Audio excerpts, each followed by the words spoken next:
Let us cut to the chase. There's no opening statement because there are very important and urgent matters that we have to take up this morning. No? I understand si Engineer Henry Alcantara Panoorin nyo to guys. has a prepared sinumpang Sagutan salaysay. ni Would you confirm that, Engineer? Marcolita at saka ni ano. Yes, Your Honor. And you are assisted by your counsel? Yes, Your Honor. Yeah, okay. Can you please take your seat beside the Secretary of the Department of Justice para yung nasa vantage point ka?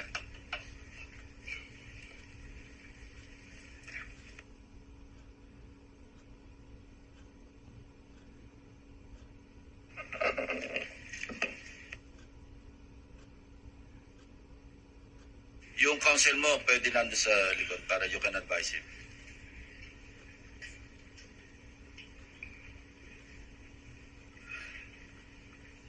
Are you ready?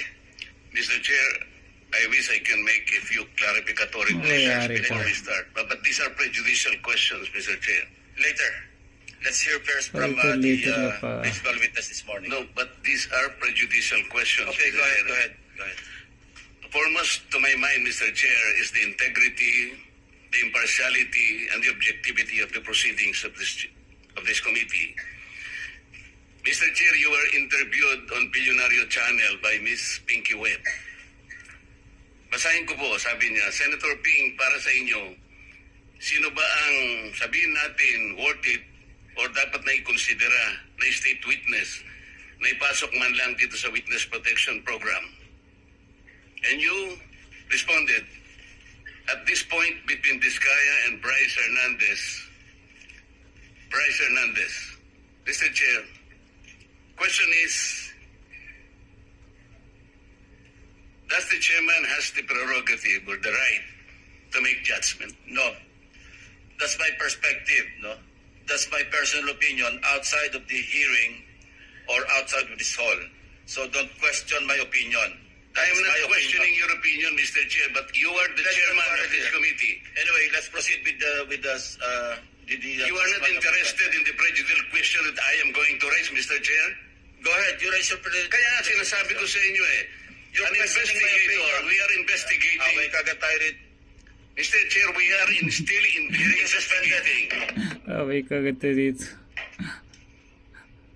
Hindi mo kaya Mr. si Chair, Marcolita. nag-iimbestiga muna tayo Hindi mo kaya si The point Marcolita. is, an investigator cannot be judged. Bakit na kasi pinalitan sa dyan?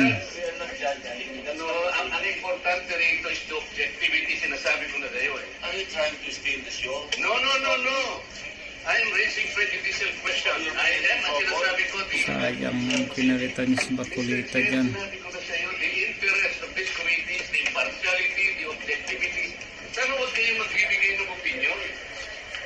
Why did you choose, for example, Tama, Bryce? ito yung Floridon Committee. You cannot question my opinion. Outside of this hall, you cannot question my opinion. You also question I am questioning your opinion because you are the chairman of this committee. Mr. Chair. Tama. What's your Ang nangyayari nito, so, mas credible si Bryce kesa Diskaya. Bakit ganun? Why are we trying to prejudge this? Tama. Mr. President, we are still Sugot in ka. the process of investigation. If we are in the process of investigation, Why are you so protective of this guy? Why are you so protective? I am not protecting them. Mabuti sinabi mo yan, Mr. Chair. Pwede ba natin i-record ito? Palagi niyong sinasabi, I am protective of the Diskaya. When I was chairman of this committee, sinabi ko na sa inyo, the only remedy provided under the law is for them to apply if they qualify under the process of witness protection program. That's all what I did. Session is resolved. Session is resolved. Mr. Alcantara, you proceed. Mr. Chair, Mr. Alcantara, you proceed. I will register my continuing objection, Mr. Chair. I will question the objectivity of this proceedings if you will not allow me raise these points. Maybe in the plenary this afternoon I will raise it. Go ahead. Mr. Alcantara, you proceed with your statement. Your Honor, okay lang po bang makapagbigay ako ng opening statement ko po? Proceed. Na flood control. Ang halagang 150 million deal ako sa rest house sa Barangay Igulot, Bukay, Bulacan. Na iniiwan ko po sa tao niya na ay po kay Yusek Bernardo. Sabi ko po, boss, meron naman. Sabi ni Yusek Bernardo, sa akin, ipasok ko agad sa kanyang listahan ng oras na yun.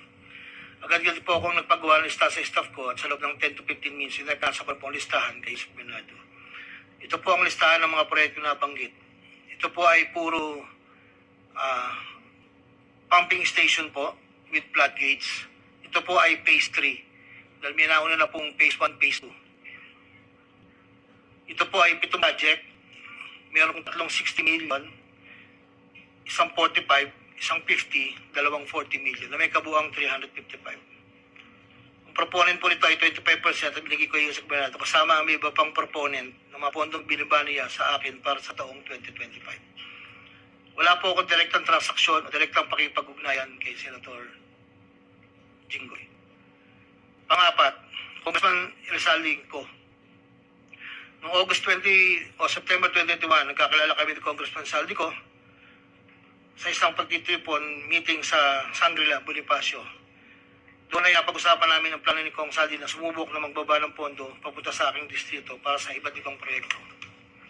Pagkalipas ng higit kumulang isang buwan mula sa aming unang pagkikita, ako ay nagpasa kanyang listahan ng mga proyekto na may kaugnayan sa flood control at mga proyektong tayo lumabas sa General Appropriations Act of 2022 na nagkakahalaga ng, dito po, 1, 2, 3, 4, 5, 6, 6 na proyekto po to. At ang pagkakatanda ko po to ay 519 million, ang una po.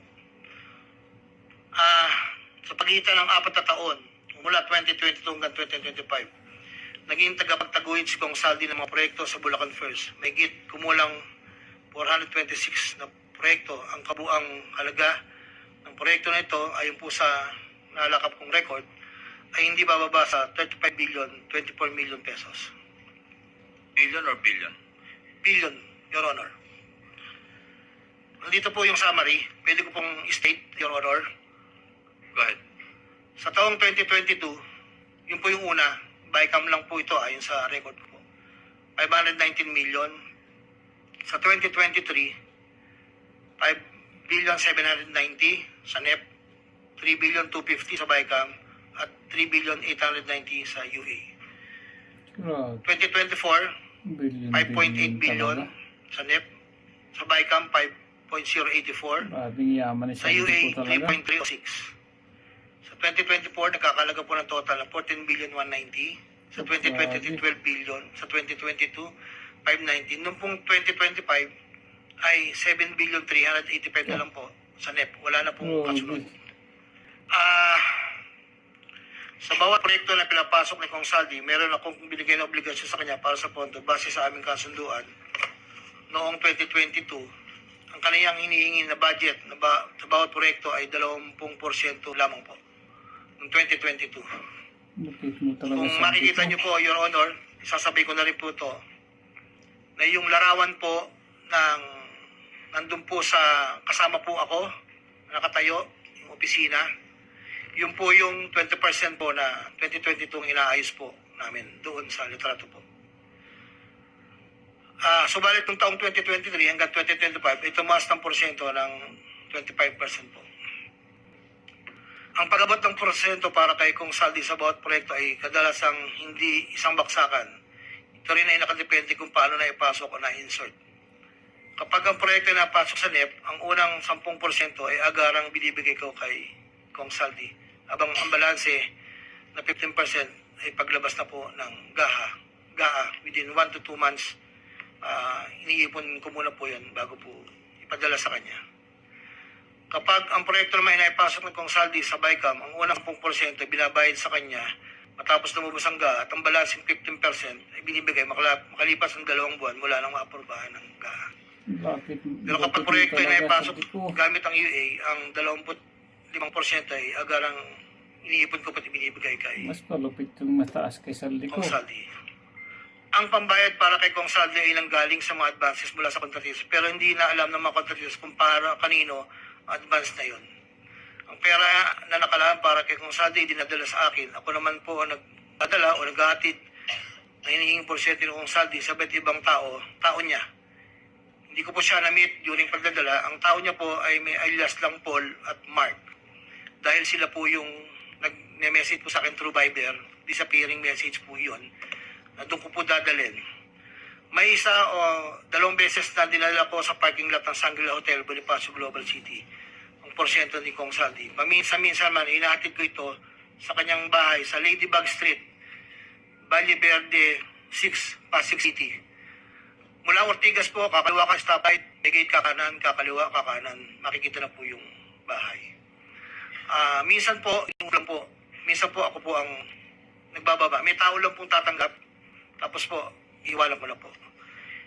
Dinagdag ko na dahil lumulobo ang pondo ng Bulacan, pag-usapan namin kong Saldi na kung meron akong pwedeng mapagbabaan sa iba't ibang district engineering office. Nang dahil dito, noong 2020-2025, nagbaba si Kong Saldi sa sumusunod. Bulacan second, 573 million. Tarlac first, 2023, 1.350. Sa 2024, sa UA, 1.650. Tarlac second, 925. Tapos 2024, 1 billion 25. Pampanga, sa 2023, 1 billion 125. 2024, 75 million. Mga kababayan. Wala pong alam yung mga tao doon. Grabing nanakaw Hindi, talaga. ako lang po ang kausap nila.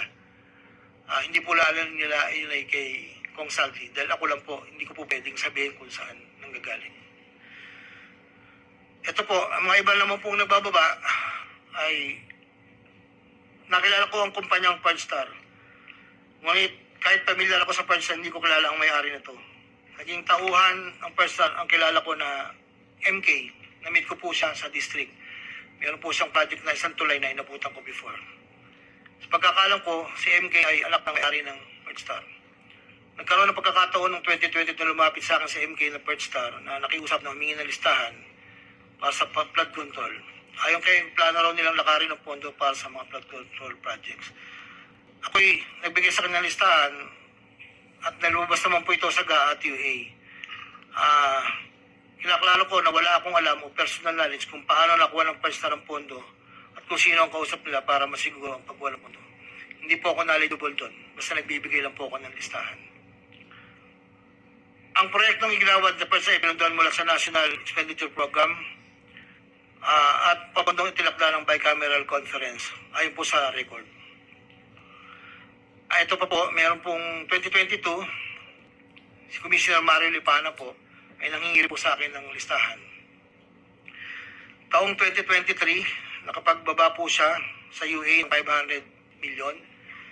2024, 400 million. 2025, 500 million.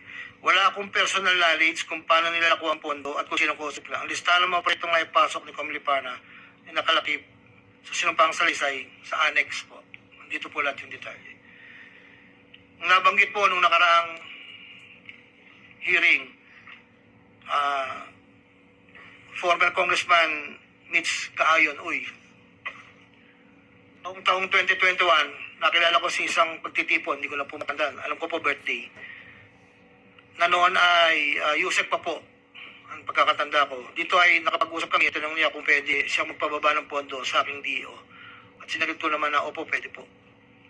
Noong taong 2022, nakapababa ng halagang 411 million sa GAA si Yusek Mitch na may usapan kami na may gastos na 10% lang po. Hindi niya po pinakailaman yun. Sabi niya, bahala ka na kung sino man ang mananalo kontrako niyan. Noong ikapat na pagdinig ng Senate Blue Ribbon Committee hearing, may dalawang arawan na pinakita ang chairman ng Senate Blue Ribbon Committee, Senator Pampilo Lacson, kay Engineer Bryce Hernandez. Asang lawan, sa isang lamesa na punong pera, doon ay makikita ang aking presensya na kung saan ay napinakasuot ng blue na shirt at ito ay sa conference room ng lumang opisina namin. Para po sa kalaman, lahat ng pera na yon ay para sa BICAM ni Kong Saldi, 519 million na may 20% proponent noong 2022.